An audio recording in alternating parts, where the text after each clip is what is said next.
సౌందర్య అంటే అందం, లహరి అంటే అలలు. సౌందర్య లహరిలోని ప్రతి పద్యం జ్ఞానాన్ని, బలాన్ని మరియు సాఫల్యాన్ని ఇస్తాయి. హిందూ పురాణాల ప్రకారం ఆది శంకరాచార్యులు స్వరపరిచిన కీర్తనలలో సౌందర్య లహరి అత్యంత ముఖ్యమైన స్తోత్రం. ఇందులో 100 స్తోత్రాలుంటాయి.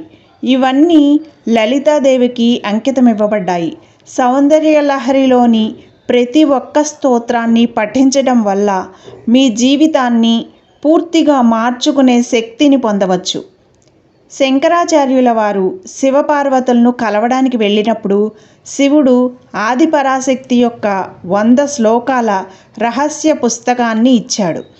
శంకరాచార్యులు చాలా సంతోషించి కైలాసం నుంచి తిరిగి వస్తుండగా నంది పుస్తకంలోని సగభాగం చింపి లాక్కుని పారిపోయాడు. అప్పుడు నంది విషయం శివునికి చెప్పగా శివుడు శంకరాచార్యుల వారిని మిగతా అన్ని శ్లోకాలు మీరే పూర్తి చేయాలి అని ఆదేశించారు. ఈ విధంగా సాధన చేసి 42వ శ్లోకం నుంచి 100 శ్లోకాలను రచించారు. సాధకుడు ఒకే ఒక శ్లోకాన్ని ఆచరిస్తే కనుక అతను ఆ శ్లోకానికి సంబంధించిన దేవతా ప్రాప్తిని పొందుతాడు. 100 శ్లోకాలు 100 సిద్ధులను ఇస్తాయి. ఒక్కో శ్లోకానికి ఒక్కో దేవత ఉంటుంది. ప్రతి శ్లోకం వేర్వేరు పనులను సాధిస్తుంది. ఆత్మ సాక్షాత్కారం జనిస్తుంది.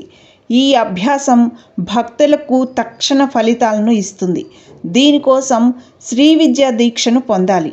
ఎందుకంటే ప్రతి వ్యక్తి కలిసి తమ ఆధ్యాత్మిక మరియు ప్రాపంచిక పురోగతిని సాధించగల ఏకైక మార్గం శ్రీ విద్య.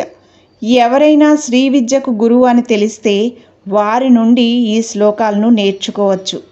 భక్తులందరికీ ధన్యవాదములు.